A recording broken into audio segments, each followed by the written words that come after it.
पडलं. झोपलेला होता, राजमहालामध्ये झोपलेला होता. सेवक त्याची पंख्याने वारा घालून सेवा करत होते आणि त्या राजवैभवामध्ये झोपलेल्या जनकाला स्वप्न पडलं की स्वप्नामध्ये त्यानं पाहिलं आपण भिकारी झालेलो आहोत. काय त्यानं काय पाहिलं स्वप्नामध्ये? आपण भिकारी झालो. कशामुळे झालो? बाजूच्या राज्यातील राजाने आक्रमण केलं आणि सर्व राज्य जिंकून घेतलं. या राजाला जनकाला बंदी बनवलं. हा स्वतः ज्याने आक्रमण केलं तो राजा राजसिंहासनावरती बसला आणि त्यानं आदेश दिला की या जनकाला या राज्यात राहण्याचा अधिकार नाही. जनकाला हकलून दिलं. कोणी जर याला आश्रय देण्याचा प्रयत्न केला त्याला मृत्यूदंडाची शिक्षा देण्यात येईल. असा सर्व राज्यामध्ये दवंडी पिटवली आणि जनकाला बाहेर हकलून दिलं. जनक प्रत्येकाच्या दारामध्ये उभा राहायला लागले. कुठे? स्वप्नामध्ये बरं का. ऐका, कुठे म्हणजे राज्यामध्ये नाही, असं स्वप्नामध्ये प्रत्येकाच्या दारामध्ये उभा राहायचे. प्रत्येकाला वाटायचं आपण जनकाला आश्रय द्यावा, परंतु दवंडीचं स्मरण झालं की लोक दार बंद करून घ्यायचे. असं करता करता 7-8 दिवसाचा प्रवास करून जनक राज्याच्या बाहेर निघून गेले. जनक राज्याच्या बाहेर निघून गेले. पोटात अन्नाचा एकही कण नाही. 8-10 दिवस प्रवास झालेला आणि प्रवास करता करता एका गावामध्ये जनक आले आणि तिथे त्यांनी एका माणसाला विचारलं की इथे अन्न मिळेल का? कुठे मला भूक लागली, अन्न मिळेल का? तर त्यांनी सांगितलं की आता सध्या दुष्काळाची परिस्थिती आहे म्हणून अन्न फार महाग आहे इथे, परंतु तुम्ही त्या ठिकाणी जा, तिथे एक अन्न छत्र चालतं, तिथे तुम्हाला अन्न मिळेल. जनक त्या ठिकाणी गेले आणि तिथे तो जो श्रीमंत माणूस अन्न छत्र चालवायचा तो सगळं अन्न वाटून देऊन त्या सगळी जी भांडी आहे ती एका खोलीमध्ये टाकून त्या खोलीला कुलूप लावत होता. हे जनक त्या ठिकाणी गेले आणि त्यांना म्हणाले तुम्ही अन्न छत्र चालवता, मला काहीतरी खायला द्या, मला फार भूक लागली. तो माणूस म्हणाला आत्ताच मी सगळे अन्न वाटून दिलंय आणि भांडी फक्त घासायची शिल्लक आहे.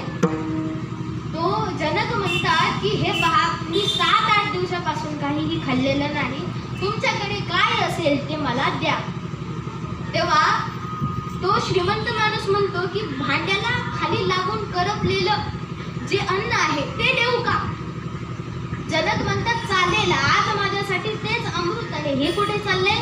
स्वप्नामध्ये चाललं. ऐका, मला फक्त जग खरं नाही एवढं सांगायचं आहे.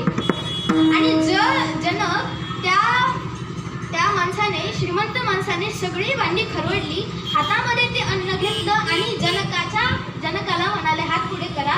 जनकाच्या हातामध्ये अन्न दिलं आणि तो श्रीमंत माणूस कुलूप लावून निघून गेला.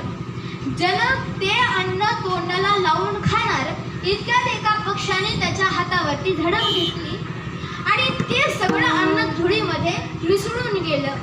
जनक हाय दैवा म्हणून ओरडले. इकडे स्वप्नामधून जागे झाले. काय झालं?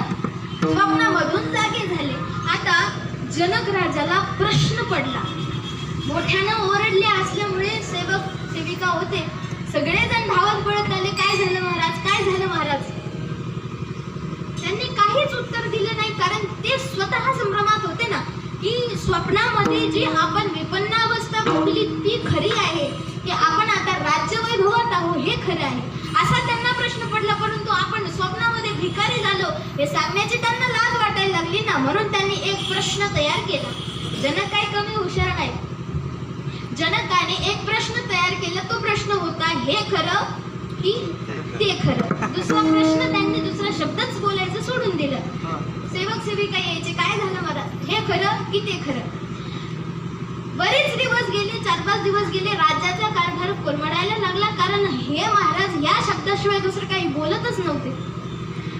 मंत्रिमंडळाला प्रश्न पडला, आपल्या महाराजाला नक्कीच वेड लागले, नक्कीच याला वेड लागले. कोणी वैद्य आणला. मंत्री म्हणायचे हे वैद्य महाराज तुम्हाला तपासणार आहेत, हात द्या. जनक एकच विचारायचे हे खरं की ते खरं. कोणी संन्यासी आले त्यांनाही विचारायचे हे खरं की ते खरं. कोणी ज्योतिषी बोलवून आणले हे खरं की ते खरं. एकदा जनकाच्या राज्यामध्ये अष्टावक्र ऋषी आले आणि हे सगळं अष्टावक्र मुनींकडे गेले आणि तिथे जाऊन त्यांनी अष्टावक्रांना सांगितलं की आमचे महाराज असे वेड लागल्यासारखे करतात, हे खरं की ते खरं याच्या पलीकडे शब्द नाही. तेव्हा मात्र आमचा सगळा राज्यकारभार विध्वस्त झालेला आहे. तुम्ही एक काम करा, त्यांचं वेळ नीट करायला या, राजा आमच्या दरबारामध्ये या. अष्टावक्र मुनी दुसऱ्या दिवशी सकाळी राज्यामध्ये आले. दरबारामध्ये आल्यानंतर सगळेजण त्यांच्यावरती हसायला लागले. काय कारण 8 ठिकाणी ते वाकडे होते. अर्थातच सगळ्या दरबारी लोकांना हसायला आलं. ज्यांना माहित नव्हती की ही एवढी मोठी ऋषी आहे ते हसायला लागले आणि हसता हसता सगळे गप्प झाले. मग अष्टावक्र हसायला लागले. एकानं विचारलं, आता का हसताय? ते म्हणाले, ही मला मूर्खाची सभा वाटते. मूर्खाची नाही, चांभाराची सभा वाटते. ते म्हणाले, कस काय? अष्टावक्र म्हणतात, इथे तुम्ही केवळ माझ्या चामड्याची परीक्षा केली म्हणून चांभार, माझ्या ज्ञानाचं परीक्षा इथे कोणी दिसत नाही. मंत्रिमंडळाने त्यांना शांत केलं. पुढे आले आणि जनकाने डायरेक्ट प्रश्न विचारला, हे खरं की ते खरं? अष्टावक्र उत्तर देतात, हेही खोटं आणि तेही खोटं. जनक विचारतात, म्हणजे काय? आता मंत्रिमंडळांना बरं वाटलं, कारण आता वेळ थोडं कमी झाले. आतापर्यंत हे खरं की ते खरं याच्या पलीकडे शब्द नव्हता. आता म्हणजे काय हा शब्द तरी महाराज वापरतात. म्हणजे काय विचारल्यानंतर अष्टावक्र सांगायला लागले, हे पहा राजा, काय आहे, एक नियम आहे, एक साधी गोष्ट आहे. जी वस्तू एका काळात असते आणि एका काळात नसते, काय, जी वस्तू एका काळात असते आणि दुसऱ्या काळात नसते ती खोटी आहे. बरं, जी वस्तू दुसऱ्या काळात आहे आणि जी वस्तू एका काळात नाही ती सुद्धा खोटी आहे. जनक म्हणतात, समजलं नाही, जरा समजावून सांगा. आता अष्टावक्र म्हणतात, काय राजा तुम्ही त्या दिवशी स्वप्न पाहिलं? म्हणे, हो पाहिलं स्वप्न. काय तुम्ही त्या स्वप्नामध्ये भिकारी झाला होता? म्हणे, हो भिकारी झालो होतो. आणि भिकारी झालेल्या त्या अवस्थेमध्ये तुम्ही विपन्न अवस्था भोगली? म्हणे, हो. आणि जागा झाल्यानंतर तुम्हाला हेही कळालं की आपण स्वप्न पाहिलं, आपण राज्यवैभवात आहोत? म्हणतात, हो. मग आणि त्या तत्वदृष्टीने तुम्ही विचार करून हा प्रश्न तयार केला की हे खरं की ते खरं? म्हणे, हो सगळं खरं आहे. सगळ्या जनकाने मान्य केल्यानंतर आता अष्टावक्र त्याला समजावून सांगू लागले की हे राजा, हे पहा, तुम्ही स्वप्नामध्ये भिकारी होता, ते जागृत अवस्थेमध्ये असताना तुम्ही राजा आहात. म्हणजे स्वप्नामध्ये भिकारी अवस्था भोगली ती आता जागृतीमध्ये आहे का? म्हणे नाही. बरं, स्वप्नामध्ये तुम्ही भिकारी होता आणि इथे तुम्ही राजा आहात, इथलं असणारं राज्यवैभव तुम्ही स्वप्नामध्ये पाहिलं का? म्हणे नाही पाहिलं. मग जी वस्तू एका काळात दिसते आणि दुसऱ्या काळात नाही ती खोटी आहे. म्हणजे एका काळामध्ये तुम्ही स्वप्नात मध्ये भिकारी झालेलं पाहिलं, दुसऱ्या काळामध्ये तुम्ही राजे आहात हे पाहिलं. आणि राजे असलेली ही अवस्था स्वप्नामध्ये नाही, स्वप्नामध्ये असलेली भिकाऱ्याची अवस्था ही जागृतीमध्ये नाही. म्हणून ह्या दोन्ही अवस्था खोटी. लटिका व्यवहार सर्व हा संसार, लटिका व्यवहार सर्व हा संसार, लटिका व्यवहार सर्व हा संसार, लटिका व्यवहार सर्व हा संसार. वाया इरझा हरी विना, वाया इरझा हरी विना, लटिका व्यवहार सर्व हा संसार. हरी मुखे मना, हरी मुखे मना, वाया इरझा हरी विना, वाया इरझा हरी विना, हरी मुखे मना, हरी मुखे मना, हरी मुखे मना, हरी मुखे मना. लटिका व्यवहार सर्व हा संसार, वाया इरझार हरिवीण. आता जनक, हा सगळा दिसणारा असणारा संसार खोटा आहे. म्हणजे दिसणारं म्हणजे जे दिसत नाही ते स्वप्न सुद्धा खोटे आहे. आणि जे असलेलं तुम्ही राज्यवैभवात आहात हेही खोटं आहे. मग जनक पुढचा प्रश्न विचारतात, हे मात्र आपल्याला आता महत्वाचं आहे की नेमकं खरं काय आहे. जनकाने प्रश्न विचारला, आता नेमकं खरं काय. तेव्हा अष्टावक्र म्हणतात, स्वप्नामध्ये तुम्ही भिकारी होता आणि राज्यवैभवामध्ये तुम्ही राजा आहात, परंतु स्वप्नामध्ये तुम्ही भिकारी अवस्था पाहिली, ही जरी जागृतीत नसली तरी तुम्ही होता की नाही. तुम्ही होता की नाही. तुम्ही भिकारी होता.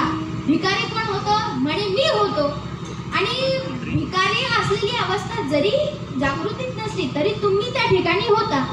आणि या राज्यवैभवामध्ये असलेले तुम्ही हे भिकाऱ्याची अवस्था जरी राज्यवैभवामध्ये नसली तरी मात्र तुम्ही आहात.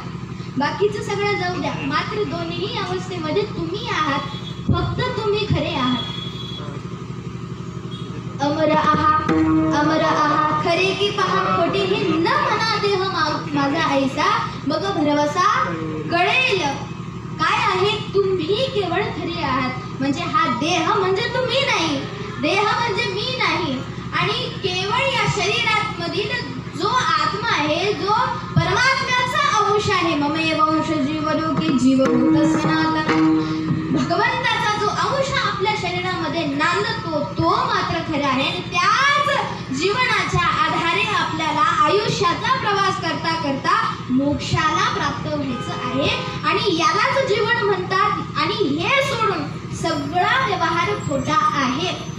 काय जाईल नासोन खरे नव्हे, हे सांगण्याकरता एवढं सांगावं लागेल. आता ऐका, तिसरं चरण आपण पूर्णत्वाला नेलेलं आहे. शरीर संपत्ती मृगजळ भान जाईल नासोन खरे नव्हे. आणि हे कळाल्यानंतर आता तरी जागं व्हायला हवं की नाही. आता तरी जागं व्हायला हवं. उठा जागे भारी आता, स्मरण करा पंढरीनाथा. आणि संत महात्म्यांनी बाकीचं काहीही केलं नाही. त्यांनी फक्त काय केलं, धरुणी राहिलो अविनाश कंठी जीवन हे कोटी साठविले. मग कोणत्या नामाचा जप करायचा, कोणत्या नामाचं स्मरण करायचं. राम कृष्ण हरी विठ्ठल केशव, राम कृष्ण हरी विठ्ठल केशव.